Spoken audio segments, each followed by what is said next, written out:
Students, welcome back. आज हम बात करेंगे एक नए चैप्टर की, chapter number 2, class 10th, that is polynomials.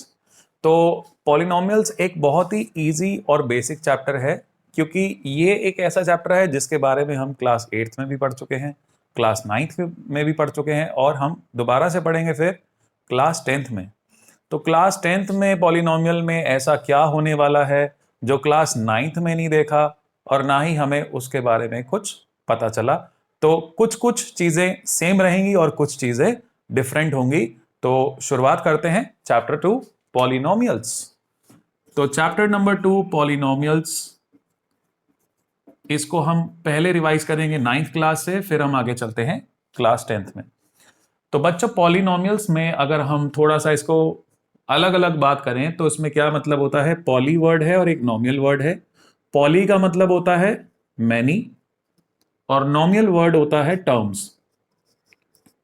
तो मैं उन बच्चों के लिए भी ये वीडियो बना रहा हूं जिन बच्चों को बिल्कुल ही नहीं पता पॉलिनोमियल्स क्या होते हैं, और उनके लिए भी जो आज एडवांस लेवल को पढ़ने वाले हैं। तो यहां पॉलिनोमियल्स में मेनी टर्म्स का कॉम्बिनेशन, यानी कि जब बहुत सारी terms, algebraic expression that is plus minus multiply and divide, इन सभी के साथ यूज की जाती है, तो वो सारी टर्म्स का कॉम्बिनेशन पॉलिनोमियल्स बन जाता है। और यही पॉलिनोमियल 8th क्लास में इक्वेशन था, जिसको 9th क्लास में पॉलिनोमियल कहा गया था। बट अभी फिर एक बार पॉलिनोमियल्स में पढ़ेंगे मेनी टर्म्स का combination with the help of plus minus and multiply divide. अब आप जानते हैं एक बहुत सी कॉमन टर्म है, पहले से पढ़ते आ रहे हो, कोएफिशिएंट। एक होता है बच्चों वेरिएबल और एक होता है कांस्टेंट। तो ये बेसिक बातें हैं। अब आप कहेंगे सर कोएफिशिएंट, तो मैं आपको एक बार एग्जांपल से समझा देता हूं। फॉर एग्जांपल हमारे पास है 2x + 3 इक्वेशन है। इसमें कोएफिशिएंट क्या होता है बच्चों, कोएफिशिएंट एक नंबर होता है 1 2 3 4 की तरह। वो खास बात क्या है कि वो एक वेरिएबल के साथ होता है।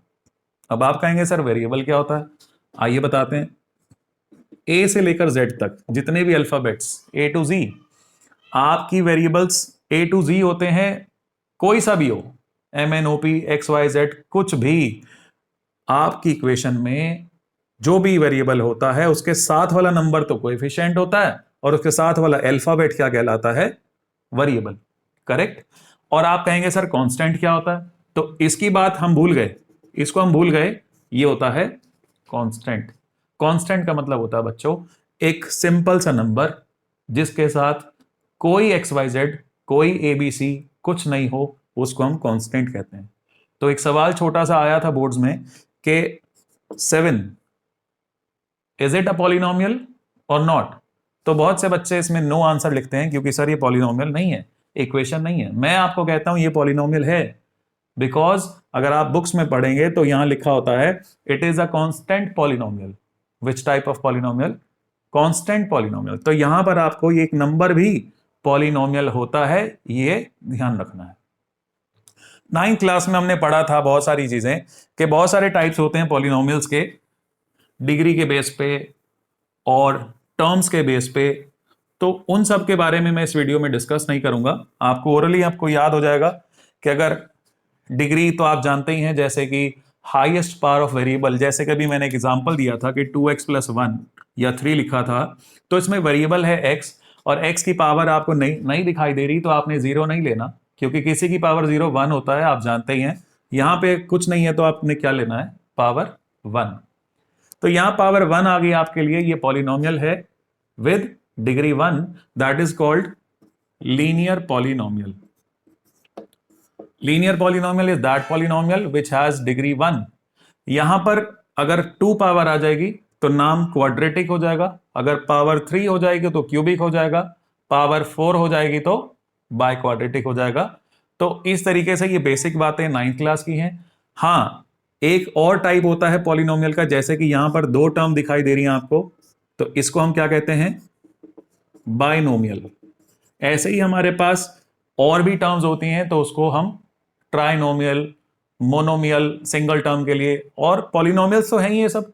तो ये चीज आपको बेसिक दिमाग में सेट करनी है। तो अब इस चैप्टर में हम किससे डील करेंगे, क्योंकि 9th क्लास में भी पॉलिनोमियल पढ़ लिया, 8th क्लास में भी इक्वेशन इक्वेशन इक्वेशन जो कहते थे वो पॉलिनोमियल ही होता है, तो 10th क्लास में ऐसा क्या है पॉलिनोमियल में जो आज हम सीखेंगे। चलिए शुरुआत करते हैं। हम डील करेंगे बच्चों इसमें एक ऐसे पॉलिनोमियल से जिसमें सिर्फ डिग्री होगी 2 डिग्री, यानी कि हाईएस्ट पावर 2। तो ये हो गया ना हमारे पास, यानी कि ए एक्स का square plus B x plus C, ये क्या होती है, स्टैंडर्ड फॉर्म होती है। क्या होती है ये बच्चों, स्टैंडर्ड फॉर्म किसकी, क्वाड्रेटिक पॉलिनोमियल की। इज इट क्लियर, क्योंकि हाईएस्ट पावर 2 है। अब बहुत से बच्चे कंफ्यूज हो रहे हैं, सर जी आपने तो कहा था वेरिएबल है और इसमें तो पूरा ही वेरिएबल है। सर इसमें वेरिएबल कौन है, ए है, बी है, सी है, एक्स है, कौन है। तो मैं आपको बताता हूं कि जब आपके पास इक्वेशन में 2 वेरिएबल आ जाएं, यानी कि ए भी है और एक्स भी है, तो बाद वाला अल्फाबेट वेरिएबल होता है, ये आप ध्यान रखेंगे। ठीक है, बी यहां पर वेरिएबल नहीं है, बी यहां पर कोएफिशिएंट है, एक्स हमारा वेरिएबल है। तो गॉट इट, ये बात आपको ध्यान रखनी है। तो ये स्टैंडर्ड फॉर्म है। इस स्टैंडर्ड फॉर्म को हम 3 तरीके से अवेलेबल करेंगे। कैसे, एक तो स्टैंडर्ड फॉर्म आपके सामने है, दूसरी स्टैंडर्ड फॉर्म आ गई ये, और तीसरी स्टैंडर्ड फॉर्म आ गई बच्चों ये 3 स्टैंडर्ड फॉर्म हैं। इन तीनों को ही आप क्वाड्रेटिक पॉलिनोमियल कह सकते हो बिना सोचे समझे, क्योंकि यहां हाईएस्ट पावर 2 दिखाई दे रही है। बट तीनों को सॉल्व करने का, यानी कि फैक्टराइज करने का या सिंप्लीफाई करने का या उसकी जीरोज निकालने का तरीका सेम नहीं होने वाला। तो आज मैं आपके साथ इन तीनों केसेस को एक एक करके समझाने वाला हूं। और आपसे सबसे पहले तो यह बता दूं कि splitting the middle term 9th class का बेसिक है। स्प्लिटिंग द मिडिल टर्म सिर्फ और सिर्फ कंप्लीट इक्वेशन में लगता है, जो कि अब आपको एग्जांपल से समझाते हैं। चलिए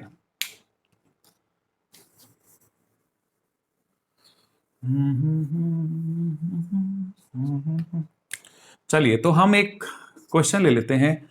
for example x square plus 7x plus 10, एक बहुत ही सिंपल सा एग्जाम्पल।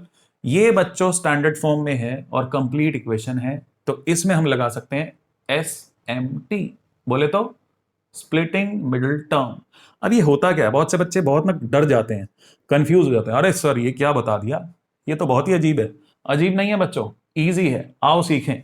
तो इसमें क्या है बच्चों, सबसे पहले यहां पे एक नंबर देखो, नंबर कह रहा हूं, अल्फाबेट नहीं, नंबर नंबर है यहां पे 1 2 3 4 नहीं है ना। तो जब कुछ ना हो तो 0 नहीं लेना, 1 लेना। तो यहां पे 1 लेना है, और 1 को लास्ट नंबर, इसको क्या कहते हैं, सी, ए बी सी, सी बोले तो कांस्टेंट, तो कांस्टेंट से मल्टीप्लाई करना। तो 1 10 जा हो गया 10, 10 के फैक्टर करे 2 5 जा 5 1 जा। तो फैक्टर कितने आ गए बच्चों, 2 और 5, 2 फैक्टर। अब कभी कभी ऐसा हो जाता है कि हमारे पास आंसर में कुछ बड़ा आ जाता है ना। तो अगर मान लीजिए 10 की जगह हम 18 कर लें, ठीक है, तो 18 के अगर हम फैक्टर करें तो यहां 5 की जगह 9 आ जाएगा, और यहां 5 की जगह 3 आ जाएगा, और यहां 3 फिर 1 जा हो जाएगा। तो यहां पे 1 नहीं 2 नहीं 3 फैक्टर हैं। तो इस केस में हमें क्या करना होगा, हमें हमेशा चाहिए 2 फैक्टर, अगर 2 से ज्यादा आ जाए तो इसके लिए मैं आपको समझा रहा हूं।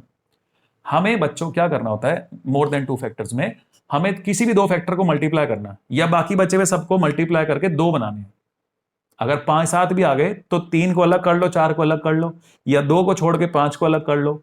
समझ गए ना, किसी भी तरीके से प्रोडक्ट का सेट बनाइए, हमें नहीं मालूम, बस आंसर 2 आने चाहिए। तो हमारे पास अगर 3 3 9 हो जाता है, तो 9 और 2 को हम ऐसा फैक्टराइज करें कि हमारा आंसर क्या आ जाए, 7। आपको जो फैक्टर निकल रहे हैं उनके 2 फैक्टर बनाने हैं, और वो ऐसे फैक्टर होने चाहिए जिनको प्लस या माइनस, ध्यान से सुनो, प्लस या माइनस करके बीच वाला टर्म आना चाहिए। अब बताइए 9 और 2 का क्या करें कि 7 आ जाए, माइनस। तो आइए अब करते हैं 9 और 2 का सब्ट्रैक्शन।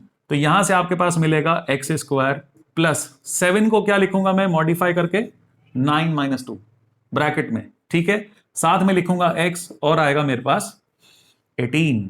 तो अब इसके बाद क्या करना है बच्चों, आपको x को खोलना है, 9x 2x प्लस 18 यहां पे लिख देना है। इसके बाद बहुत ही कॉमन सा स्टेप है, कॉमन लेना है। स्टेप भी अच्छा है और इजी भी है। बहुत से बच्चे कंफ्यूज होते हैं, सर हमें नहीं आता या हमारा हर बार आंसर गलत हो जाता है। देखिए आज आपको समझाते हैं। इसमें हम क्या करेंगे, एग्जाम्पल लेंगे। यहां पर फर्स्ट टू टर्म्स को आप अंडरलाइन कर लीजिए, फिर आप अगली दो टर्म्स को अंडरलाइन कर लीजिए। यहां पे एक बार माइनस ले लीजिए क्योंकि पहले 10 था अब 18 है, थोड़ा सा चेंज करना पड़ेगा साइन का बैलेंस करने के लिए। यहां पर दो नंबर आखिरी के अंडरलाइन, पहले के दो अंडरलाइन कर लिए। इसके बाद पहले दो में कॉमन क्या है, x, तो कॉमन क्या आ गया x, और अंदर क्या बचा x+9। इसी ब्रैकेट को बच्चों, इसी ब्रैकेट को बिना सोचे समझे डरे थोड़ा सा स्पेस देके दोबारा लिख लो, आंसर आ गया x+9। अब यहां पर साइन क्या है, माइनस, इसमें कॉमन क्या है, माइनस माइनस की टेंशन ना लो, अब इधर ध्यान दो, इस ब्रैकेट को स्पेस देके लिखो, साइन उतारो, इसमें से कॉमन क्या है 2, आंसर आ गया 2। ठीक है, अब आपको पता है दो माइनस कॉमन लेंगे तो अंदर का ब्रैकेट साइन चेंज हो जाता है ब्रैकेट लगाने से, ये भी पता है। इसके बाद क्या करना है, जो दो ब्रैकेट सेम है उनको ब्रैकेट्स में बंद करिए, और जो ब्रैकेट के बाहर है उसको ब्रैकेट में पुट कर दीजिए। ये आ गया हमारा आंसर। अभी बात यहां तक खत्म नहीं होती है, बात आगे भी करेंगे आपसे, बट फिलहाल आपको ये चीज समझनी है कि कैसे एक splitting the middle term complete quadratic equation में अप्लाई किया जाता है। ये उन बच्चों के लिए था जिनको नहीं मालूम, और ये उन बच्चों के लिए भी है जिनको मालूम है। कैसे, रिवीजन के फॉर्म में। तो चलिए कोई बात नहीं, आपको ये सारा क्लियर हो गया। बात अभी यहां फिनिश नहीं हुई है, इधर चलते हैं इसके आगे। अब इसमें क्या करना है बच्चों, ये दो नंबर्स आ गए आपके पास, दो फैक्टर्स आ गए, प्राइम फैक्टर्स। अब इनको क्या करेंगे, जीरो के इक्वल पुट करेंगे और आंसर निकालने की कोशिश करेंगे। यहां जीरो के इक्वल पुट करा तो ये उधर जाके क्या हो जाएगा, -9, और ये उधर जाके क्या हो जाएगा, +9। इसको हम चैप्टर 2 पॉलिनोमियल्स में एक वर्ड देते हैं, नाम है जीरोस ऑफ द पॉलिनोमियल। तो ये वो वैल्यूज हैं जिनको इसमें पुट करेंगे तो आंसर 0 आएगा, इसलिए इनको जीरोस ऑफ द पॉलिनोमियल कहा जाता है। Is it clear? तो इसके बाद हम आगे चलते हैं, आपको कुछ नई बात बताने। सेकेंड फॉर्म और थर्ड फॉर्म क्वाड्रेटिक की वो मैं बाद में डिस्कस करूंगा, पहले मैं इस जीरोस का कुछ नया आपके साथ शेयर करने वाला हूं। आइए देखिए, तो इन जीरोस का अब हम रिलेशन समझेंगे किसके साथ, हमारे इक्वेशन के अंदर कोएफिशिएंट्स के साथ। तो बच्चों हमारे पास इक्वेशन जो थी उसमें अगर हम स्टैंडर्ड फॉर्म लगा लें, ये हमारा क्वेश्चन है और ये हमारी इक्वेशन है, तो यहां से कंपैरिजन करो तो a के ऊपर क्या है, कुछ भी नहीं, तो a की वैल्यू क्या आ गई 1। यहां b के ऊपर क्या है 7, तो b की वैल्यू क्या आ गई 7। c के ऊपर क्या है 18, पर ये पॉजिटिव है ये नेगेटिव है तो नेगेटिव साथ में लेना, साइन का ध्यान रखना सब बच्चे। तो यहां से साइन आ गया c का, b का और a का, ये वैल्यूज भी आ गई और इनके साइन भी आ गए। ठीक है, इतना करने के बाद हम क्या करते हैं बच्चों, हम इनको क्या कहते हैं, इनको हम कहते हैं कोएफिशिएंट्स। आपको पहले भी बताया था अभी चैप्टर की स्टार्टिंग में, कोएफिशिएंट्स क्या होते हैं, x² का, x का, और इसका कुछ होता नहीं, इसको c कहते हैं, कांस्टेंट। तो कोएफिशिएंट्स और जीरोस, इन दोनों का आपस में जुगलबंदी, दैट इज रिलेशन हम देखेंगे क्या होता है, रिलेशन वेरीफाई करना है। अब रिलेशन क्या होता है आइए सीखते हैं। पहला रिलेशन होता है बच्चों सम ऑफ जीरोस का। अब आप कहेंगे सर सम ऑफ जीरोस क्या होती है, जीरोस का सम करना है? मैंने कहा बिल्कुल। अब जीरोस का नाम तो लेना पड़ेगा ना, क्योंकि ये भी x है और वो भी x है, तो इसलिए हम इसको क्या कहते हैं अल्फा, और इसको कहते हैं बीटा। ध्यान रहे, अल्फा और साइन लगा लिया अल्फा का, ये बीटा इसका साइन होता है थोड़ा सा इस तरह से। ठीक है, अब अल्फा और बीटा का सम करना है, जीरोस तो वही हुई ना, तो चलिए sum of zeros alpha plus beta is equal to -b/a। तो इसके बाद क्या करेंगे, वैल्यूज पुट करते हैं, कहां, अल्फा बीटा की। चलिए -9 + 2, आंसर आ गया -7। और b की वैल्यू क्या है, इधर भी पुट करेंगे। चलो माइनस तो लिखेंगे, b क्या है 7, कोई बात नहीं, a क्या है 1/1, कितना आ गया -7। तो ये दोनों इक्वल हो गए नहीं हो गए? तो बच्चों हम बेसिकली इस रिलेशन से क्या सीखते हैं, हम इन रिलेशन से सीखते हैं कि कैसे कैसे हमारा आंसर यानी कि अल्फा और बीटा सही हो सकता है। क्योंकि एग्जाम में ना बहुत ज्यादा प्रॉब्लम होती है, बच्चे कहते हैं अरे यार मेरे जीरोस तो फ्रैक्शन में आ रहे हैं, मेरे जीरोस तो कुछ अजीब से आ रहे हैं, तो आगे पीछे देखने की प्रॉब्लम रहती है। वो प्रॉब्लम अब सॉल्व हो गई। कैसे? जब भी आपकी जीरोज आए उनका रिलेशन करिए, रिलेशन में सम ऑफ जीरोस करिए, अगर LHS RHS बराबर आ गया तो आपका ये आंसर वेरीफाई हो गया कि आपके जीरोस करेक्ट हैं। ठीक, तो चलिए आगे इसके बाद दूसरा रिलेशन आपके साथ वेरीफाई करवाते हैं। दूसरा रिलेशन होता है product of zeros. Second relation is product of zeros. Product of zeros में क्या रहता है? Alpha multiply by beta is equal to C upon A. अब अल्फा और कौन है, बीटा कौन है, देख सकते हो, -9 मल्टीप्लाई 2 दैट इज माइनस का 18, और सी कौन है, -18। अब यहां माइनस नहीं है तो इसलिए नहीं लिखेंगे, इज इक्वल टू बाद में अपॉन 1, तो यानी कि कितना आ गया, ये भी -18 जो कि इक्वल है। तो यहां से आपने ये भी वेरीफाई कर दिया कि प्रोडक्ट में भी जीरोस का रिलेशन कोएफिशिएंट से बन रहा है और सम का भी रिलेशन कोएफिशिएंट और जीरोस में वेरीफाई हो गया। तो यहां से आपको यही चीज समझ में आ गई कि हमारे जो आंसर्स हैं उनको वेरीफाई करने का भी तरीका है। बट ये वेरीफाई करने का तरीका नहीं है, आपके क्वेश्चन एक्सरसाइज 2.2 के फर्स्ट क्वेश्चन में ही लिखा है कि find the zeros and prove there relation of coefficients and zeros. Okay, so depend यही करता है कि आपकी इक्वेशन कौन सी फॉर्म को रिजेंबल करती है। फर्स्ट फॉर्म मैंने आपको सिखा दी, अब मैं आपके साथ बात करने वाला हूं सेकेंड फॉर्म की और उसके बाद करूंगा थर्ड फॉर्म की। चलिए, तो एक्सरसाइज 2.2 के फर्स्ट क्वेश्चन में बहुत सारे ऐसी इक्वेशंस दे रखी हैं जिसमें first form, second form, third form available है। आप अकॉर्डिंगली वीडियो को देखकर सीखते रहिए और समझते रहिए। सेकंड फॉर्म में क्या था बच्चों, ax का स्क्वायर प्लस bx। कुछ इस फॉर्म में अगर मेरा क्वेश्चन आता है तो मैं उसमें क्या करूंगा, स्प्लिटिंग करूंगा या कुछ और। चलिए, तो यहां पर हमारे पास एक सवाल ले लेते हैं, 4u स्क्वायर प्लस 8u, ये आपके एनसीईआरटी का क्वेश्चन है। तो इसको हम सेकंड फॉर्म से अगर देखें तो हमें बिल्कुल सेम टू सेम दिख रहा है। इसमें लास्ट जिसको कांस्टेंट कहते थे वो नहीं है। तो इसमें क्या करते हैं बच्चों, आप देख रहे हो ये दोनों सेम हैं और डिजिट्स भी सेम हैं, मतलब टेबल में डिविजिबल हैं और u कॉमन है, तो यहां से कॉमन ले सकते हैं। ठीक है, तो कॉमन लेते हैं यहां पे, देयरफॉर 4u ब्रैकेट में u प्लस 2, ये हमारे पास कॉमन लेने के बाद बचेगा। और इसके बाद हम क्या करने वाले हैं, इसको 0 के इक्वल पुट करके चलेंगे।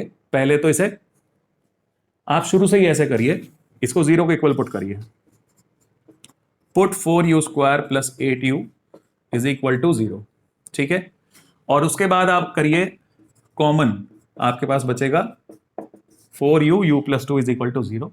इसके बाद एक कॉमन स्टेप, बहुत ही इंपॉर्टेंट स्टेप क्या है देखिए, आप लिखेंगे आइदर बाहर वाला 0 और अंदर वाला, यानी कि ब्रैकेट के अंदर वाला 0।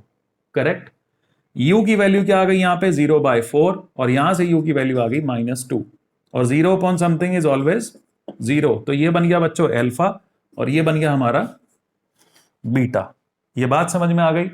अच्छा, यहां पर अल्फा बीटा तो चलो आपके पास आ गया। अब अगर इसको कंपेयर करें तो a की वैल्यू क्या आती है 4 और b की वैल्यू क्या आती है 8। तो बच्चों यहां a और b की वैल्यू आपके पास मिल गई, क्या रह गया, c फॉर कैट, कांस्टेंट। तो इस केस में c for cat that is constant, हमने क्या लेना है 0। ठीक है, तो जब भी आप अब इसके बाद नेक्स्ट स्टेप यानी कि रिलेशन किसका, अल्फा बीटा का और एबीसी का, यानी कि जीरोस और कोएफिशिएंट का निकालेंगे, तो उस केस में प्रोडक्ट को ध्यान रखते हुए, प्रोडक्ट में c अपॉन a लगता है, उस केस में c का वैल्यू क्या लेंगे 0, ध्यान रखेंगे। ठीक है, ये थी हमारी सेकंड फॉर्म। चलिए चलते हैं थर्ड फॉर्म की तरफ। थर्ड फॉर्म क्या होती है, आइए, थर्ड फॉर्म में भी कुछ ऐसा ही है, बस हल्का सा ट्विस्ट है, वो ट्विस्ट समझ लेते हैं। थर्ड फॉर्म होती है जी ax का स्क्वायर प्लस c, ये फॉर्म। तो कोई बात नहीं, इसमें कौन सी बड़ी बात है, क्वेश्चन आ गया हमारे पास, आपके ही बुक का ले लेते हैं, t² - 15। देखो ना, स्क्वायर वाला फॉर्म है और लास्ट नंबर है कांस्टेंट। तो इसमें भी क्या करेंगे, put T square minus 15 is equal to 0। क्या करेंगे, माइनस वाला उधर जाएगा, कोई बात नहीं। अब कॉमन तो आ नहीं सकता, आइदर आइदर और कुछ नहीं कर सकते। इधर 15 आ गया, इस स्क्वायर को उधर लेके जाएंगे, प्लस माइनस लगाएंगे, अंडर रूट 15 करेंगे। ये रूल होता है जब स्क्वायर से रूट बनता है तो प्लस माइनस लगाना पड़ता है। अब आपको पॉजिटिव वैल्यू नेगेटिव वैल्यू एक साथ दिख रही है, तो एक काम करिए, टी की वैल्यू पॉजिटिव ले लीजिए 15 और टी की वैल्यू नेगेटिव ले लीजिए रूट 15। ये बन गया बच्चों तुम्हारा अल्फा, ये बन गया तुम्हारा बीटा। अब अल्फा बीटा हाथ में आ गया, चेक तो करना ही पड़ेगा ना, अजीब सा आ रहा है क्योंकि 15 के फैक्टर नहीं होते इसलिए रूट से बाहर नहीं आएगा। करेक्ट। अब इसको अगर ए से कंपेयर करें तो यहां पर नंबर नहीं है ना, मैंने क्या कहा था, नंबर चाहिए। नंबर कुछ ना हो तो क्या लेते हैं, 1 ले लेते हैं। और बी का वैल्यू क्या लेंगे, है ही नहीं जब बी, तो बी 0 ले लेंगे। और सी का वैल्यू क्या ले लेंगे बच्चों, -15। क्यों, क्योंकि ये प्लस माइनस माइनस, ध्यान रखें नंबर का साइन साथ चलेगा। ए बी सी सबके पास, अल्फा बीटा हमारे पास। करेक्ट। सम ऑफ जीरोज, एक रिलेशन मैं करके दिखाता हूं, बाकी आप खुद करिएगा। Sum of zeros alpha plus beta is equal to minus B upon A. बच्चों अल्फा कौन है, root 15 plus minus root 15 plus minus minus root 15 minus root 15 that is 0। इधर चलते हैं, minus B minus 0 upon A यानी कि 1, तो answer तो 0 आ गया। ये लो जी, वेरीफाई हो गया। इसका मतलब हमारे अल्फा बीटा करेक्ट है। ठीक है बच्चों, तो ये सब आपके पास स्टफ आज पॉलिनोमियल्स के बेसिक्स में आ गया। और फर्स्ट नई एक्सरसाइज करनी है आपको, उसमें कुछ ग्राफिकल प्रेजेंटेशन है, वो हम आपको नेक्स्ट वीडियो में समझा देंगे। और ये थी एक्सरसाइज 2.2 की बेसिक्स और आपके कुछ यादगार लम्हे चैप्टर पॉलिनोमियल्स के 9th क्लास को मिलाकर। ठीक है, तो जुड़े रहिए हमारे साथ और चैनल को सब्सक्राइब करना मत भूलें। वीडियो को अच्छा लगे तो कमेंट्स करें, शेयर करें और पढ़ते रहें।